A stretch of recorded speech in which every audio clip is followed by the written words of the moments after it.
of its hosts, guests, and callers, and are not necessarily those of this station, its staff, management, or sponsors. Mass shootings at our nation's schools are a problem that has plagued a generation. And we decided we wanted to try something different, try to be the last parents that have to bury their child or their loved one from school violence. We're all about working whoever's in the seat, whether it's a Republican, Democrat, Libertarian, Independent. We got to work with the people who are in charge, who have the ability to help us change things. If you're a leader, you have to step up and say that this is the right thing to do. I know that it won't make everyone happy, and sometimes you have to be okay sitting at a table of one. So what makes Stand with Parkland unique is that we've set aside the issues that are most divisive and focus on the pragmatic solutions that we know will help solve the problem. We've taken our advocacy and the need for change that we recognized after this shooting, and we have channeled that energy into Stand with Parkland, the National Association of Families for Safe Schools. Good evening. I'm Tony Montalto, the president of Stand with Parkland, the National Association of Families for Safe Schools. And with me this evening is... Hi, I'm Gena Hoyer, and I'm one of the founding members of Stand with Parkland. And Tony and I are excited to be with everyone tonight and talk about our organization. So for those of you who'd like to take a look at it on the web while we're speaking, our website is standwithparkland.org. So again, that's standwithparkland.org. For those of you who don't know, we lost our children in the Parkland school shooting 3 years ago on Valentine's Day. My beautiful daughter, Gena Rose Montalto, was a victim, and my son Luke was a victim, and Tony and I met 3 years ago.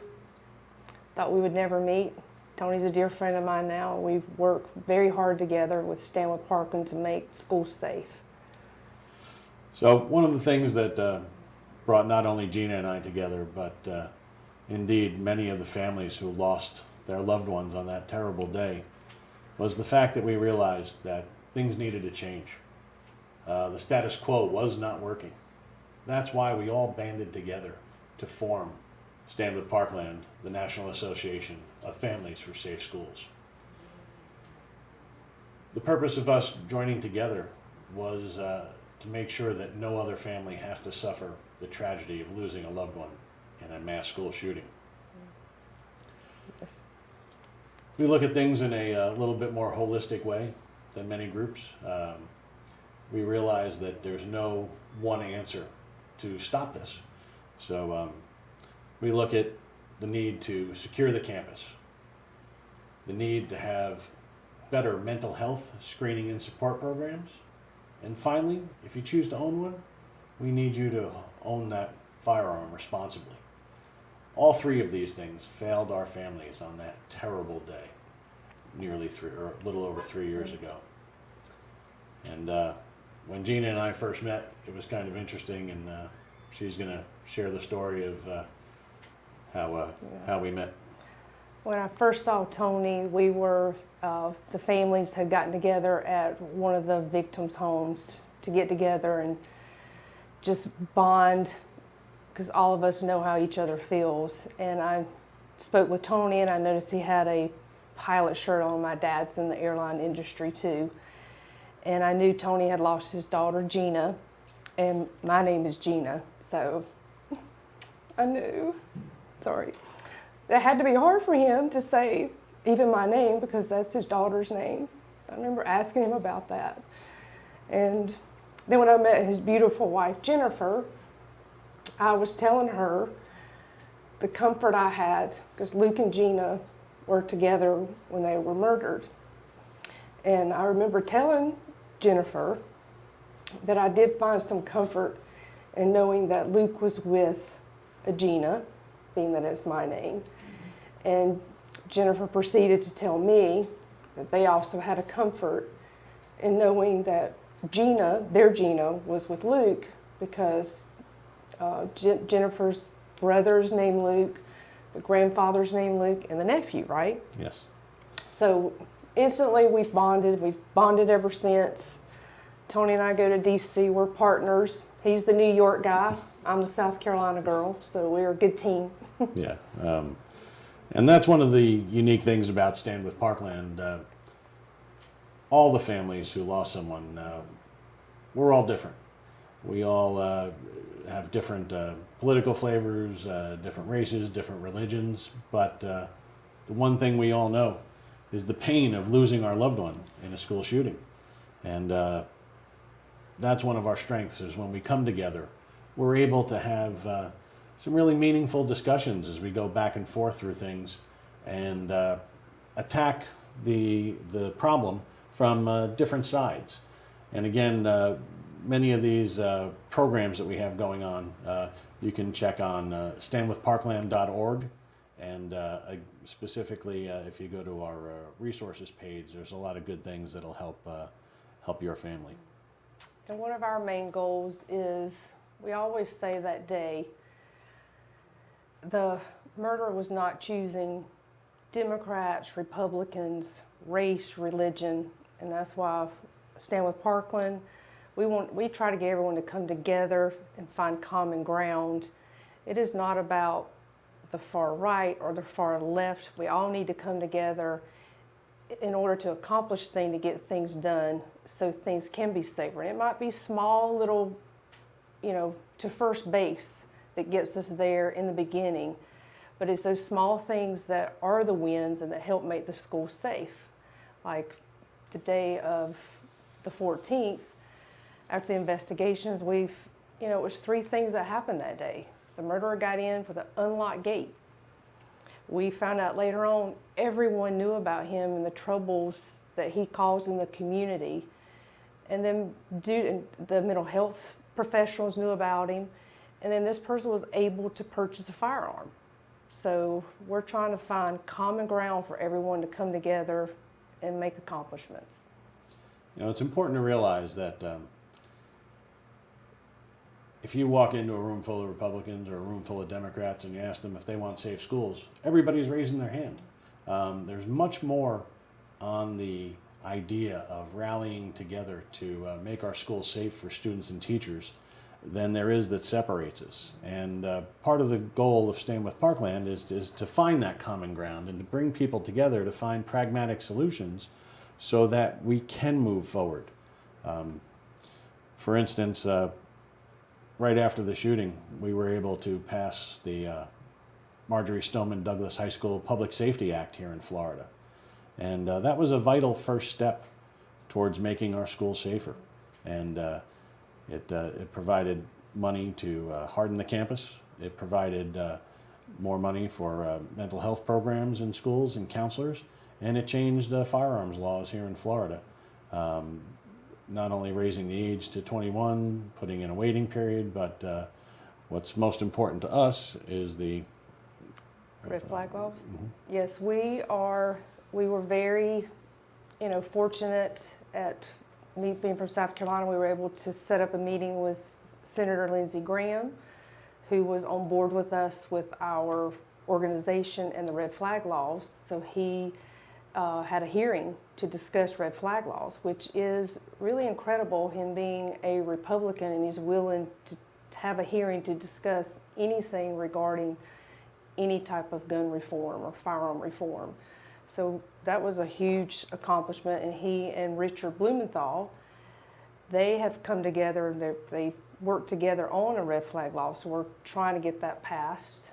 So it was great that a Republican and a Democrat worked together, and they were willing to let either one's bill have the home run with that. So we're very proud of them coming together. Right, and it's that combination when we can bring people together that brings us the most satisfaction, mm-hmm. because we need to find a way for all Americans to begin to work together on this. This is it's vital to keep our children safe. So after we passed that law here in Florida, we were able to go up to Washington, and in Washington we were able to initially, very quickly in the spring of 2018, advocate to get the Fix NICS Act passed, And Fix Next closed some holes in the National Criminal Background Check System for firearms purchases. And also we were able to advocate for the STOP, Stop School Violence Act. And that gave money to schools to harden the campus, as well as to create behavioral threat assessment teams, which are really a key to helping prevent these type of school attacks. Another thing that we've worked on from the beginning was when we went up to Washington, we were shocked to see that there was no set standard for what made a school safe up on the federal level. And one of our members came up with the idea of a clearinghouse of best practices. He testified about that before the President's Federal Commission on School Safety, and his suggestion was adopted in the Federal Commission on School Safety report that came out in December of 2018. But like many reports, sometimes that just kind of sits there and becomes a doorstop. However, in May of 2019, we got a call, and Max Schachter, myself, and Ryan Petty were asked to go up to Washington, D.C. and begin talking about how to create this clearinghouse. And we spent time with representatives from the Department of Education, the Department of Homeland Security, the Department of Justice, and the Department of Health and Human Services. All of those came together to create this clearinghouse. The clearinghouse is reached through SchoolSafety.gov, and again, that's SchoolSafety, all one word, .gov. And you want to talk a little bit Yes. about what that does? And SchoolSafety.gov is a website that provides schools and districts with the actionable recommendations to make your school safe. Schools can choose from the website what makes their school safe, because like a school in South Carolina will have different issues to deal with school safety than a school in New York. So they have the choice. And from this, the Luke and Alex School Safety Act was recently introduced into the 117th Congress.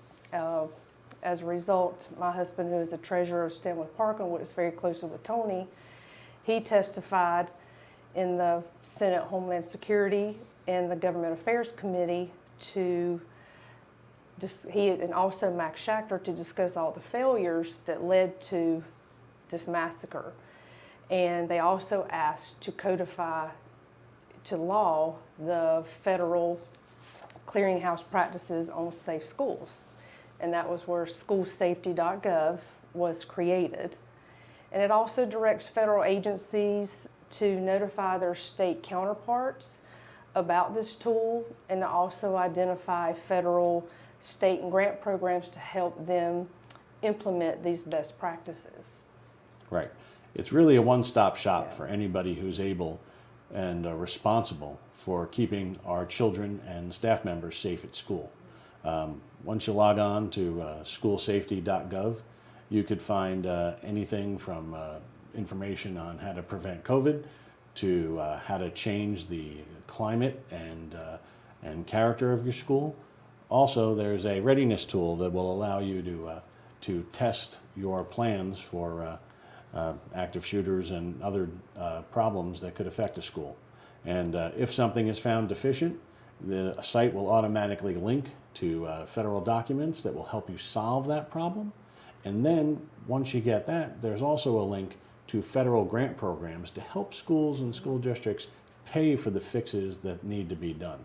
So we're very proud to have that, and we were happy to see the Luke and Alex School Safety Act reintroduced with bipartisan support in both the House and the Senate, and we're really looking forward to moving that legislation forward on a national level. Another important piece that we just had reintroduced to the 117th Congress is the EAGLES Act. And the Eagles Act will provide additional funding to the U.S. Secret Service National Threat Assessment Center, and the also known as NTAC. And the folks at NTAC are phenomenal. They provide the building blocks for safety, for items that protect our elected leaders, that protect our buildings and our workplaces, and also now they're branching out into the items that help protect our schools. Back before COVID, we had myself and 2 other members tour the nation with the team from the National Threat Assessment Center as they rolled out their report on protecting America's schools. And that report came out in November of 2019. We spent the winter traveling the nation, from Washington to LA, from Chicago to Miami, training over 4,000 law enforcement, mental health, and school professionals on how to conduct a proper behavioral threat assessment. The behavioral threat assessment is vital because it looks at someone's behavior. There's no profiling involved. They're looking at their actions, and the intent is not to punish, it's not to stigmatize. The intent is to get someone the help they need before they resort to violence. So that's why we think everybody should be familiar with the behavioral threat assessment and the work at NTAC. And if you go to our resources page, you want to list some of the resources? Yes, again? on our resource page. Again, that's school Go safety. to go to standwithparkland.org. You will find SchoolSafety.gov, the MSD Public School Safety Commission report, which that was done. Senator Rick Scott, which was then our governor, put together this commission to investigate all the failures and what went wrong that day. There's also the NTAC Protecting America's Schools, Federal Commission on School Safety Report. And I mean, those are some vital links that we've put all in one place on standwithparkland.org on our resources page. If you go to that page, find the item you're looking for, click on that, it'll take you right to that document. These documents are so important because they are work from so many professionals and so much hours of testimony that Gena and I have sat through at the Marjory Stoneman Douglas Public Safety Commission hearings in Florida. I know that one of the most impactful times for me, sadly, was when we had somebody from the state come in and talk about the assessor school reporting data and how poorly the fidelity of the information was. Fortunately, we were able to address that in a bill that passed in the 2019 session of the Florida legislature to improve that. Gena, is there any particular time in those hearings that you would like to talk about? Yeah, we were very shocked at some of the problems that were discovered there, especially one of everyone knowing this person and the tips to the FBI, phone calls to the local Broward County Sheriff's Office that, this was the most preventable school shooting. And that was hard to sit through and listen, and, that's why we stand together and want changes so no one else has to sit through any hearings like that. I found that very difficult to listen to. And even though we found out that the cops went to his house over 40 times. Nothing was done about that. If red flag laws had been in place before February 14th, Tony and I probably wouldn't even know each other. So for those of you who aren't familiar with the term red flag law, it's also known as an extreme risk protection order. And it was passed here in Florida as part of the Stoneman Douglas Act. And as of the second commemoration last year in 2020, it had been used over 3,500 times to protect people here in Florida. Gena, you want to talk about how they've proliferated throughout the states? You know, now they're in, is it 20 states now, Tony? 20 states. 20 states, and you know, you look at this and think, just in Florida, they used it over 3,500 times. That's a possible 3,500 lives that were saved in Florida. And we don't know the statistics of the other states, but that is a lot of lives that are saved. And even if it was just one, it's a very important tool that the cops can use to enter a situation and remove firearms if it's a dangerous situation of someone in the home or they're dangerous to themselves. Then there is due process to this. It's not like they are instantly, their firearms are removed. There's due process, and after that is vetted, they can either their firearms get returned to them or they get help. And the red flag laws are a very important tool in safety. You know, there's a lot of firearms out there in the country, and Second Amendment's alive and well, and we believe in it, and we believe in your right to own a firearm.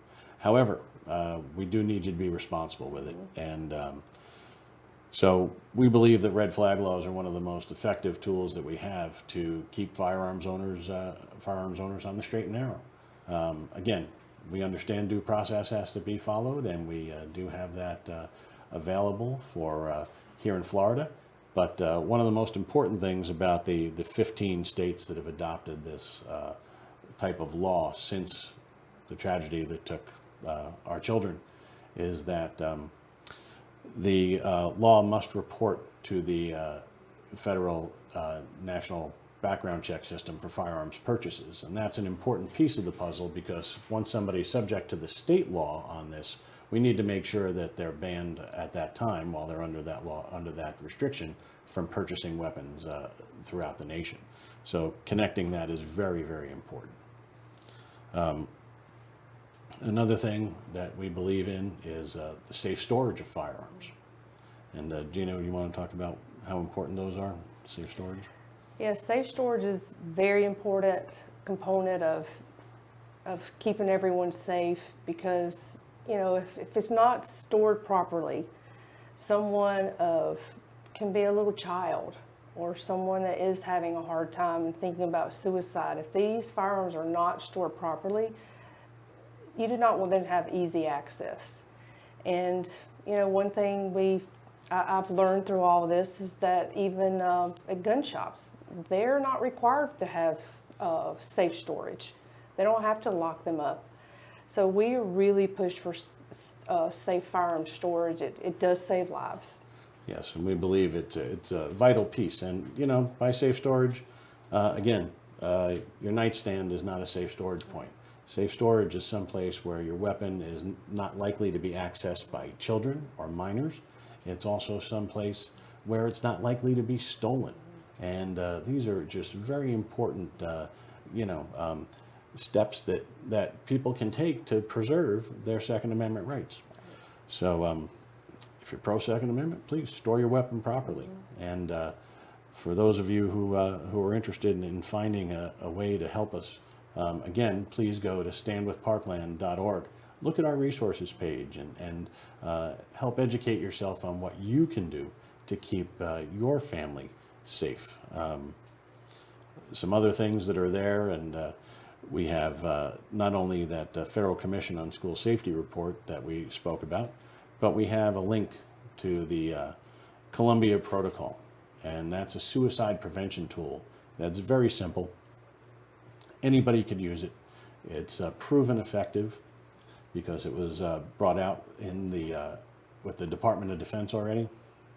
And when it came out in the Department of Defense, the Marines saw a 22% decrease in suicides in the first year of use. It's a simple card that you can look at. You can read the questions to anybody and get the answers. Once you get the answers, the card will even tell you what you need to do to keep that person safe. Anything from directing them to try and find some help, or to stay with them until the authorities arrive to help get them to the place they need. Also, the Columbia Protocol now has an app available on your iPhone and your Android device to help you access those very same questions. So the key is getting prevention out into everybody's hands, because many of the mass shooters, through the Secret Service study, has been shown that they have suicidal tendencies. So it's very, very important that we keep an eye on one another. As a matter of fact, especially during this COVID period, Yes.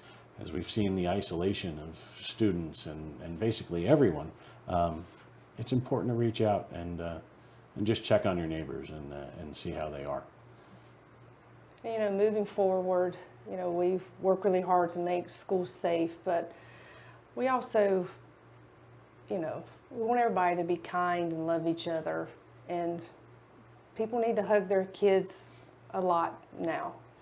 You know, Luke got out of my car, I dropped him off at school. I never thought that would be the last time I would speak to Luke or hear his voice. You know, and luckily that day we told each other we loved each other.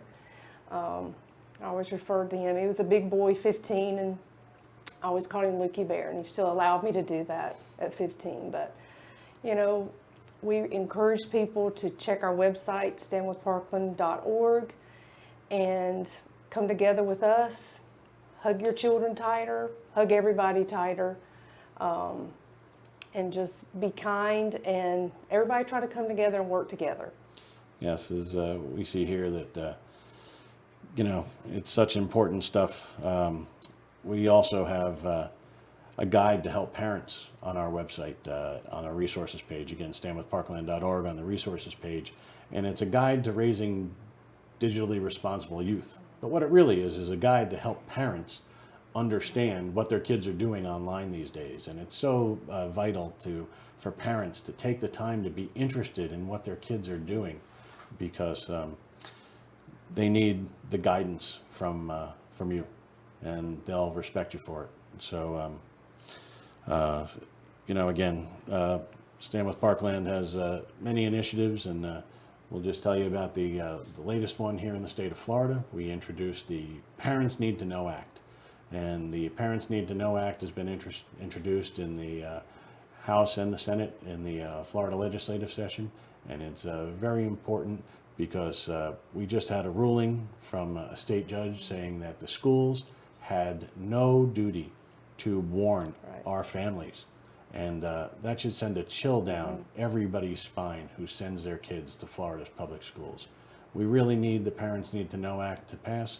That will compel schools to warn parents about threats they receive within a 24-hour period.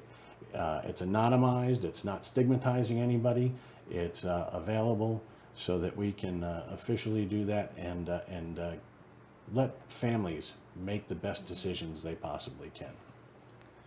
Well, thank y'all so much for having Tony and I on your show, and we hope you check out our website, standwithparkland.org. Thanks again, and again, standwithparkland.org, our resources page, and take a look at our, you can also see us on Facebook at Stand with Parkland, and also on Twitter at StanWParkland. Thanks again for watching, and have a good night. Thank you. Mass shootings at our nation's schools are a problem that has plagued a generation. And we decided we wanted to try something different, try to be the last parents that have to bury their child or their loved one from school violence. So We're all about working whoever's in the seat, whether it's a Republican, Democrat, Libertarian, Independent. We got to work with the people who are in charge, who have the ability to help us change things. If you're a leader, you have to step up and say that this is the right thing to do. I know that it won't make everyone happy, and sometimes you have to be okay sitting at a table of one. So what makes Stand with Parkland unique is that we've set aside the issues that are most divisive and focus on the pragmatic solutions that we know will help solve the problem. We've taken our advocacy and the need for change that we recognized after this shooting, and we have channeled that energy into Stand with Parkland, the National Association of Families for Safe Schools.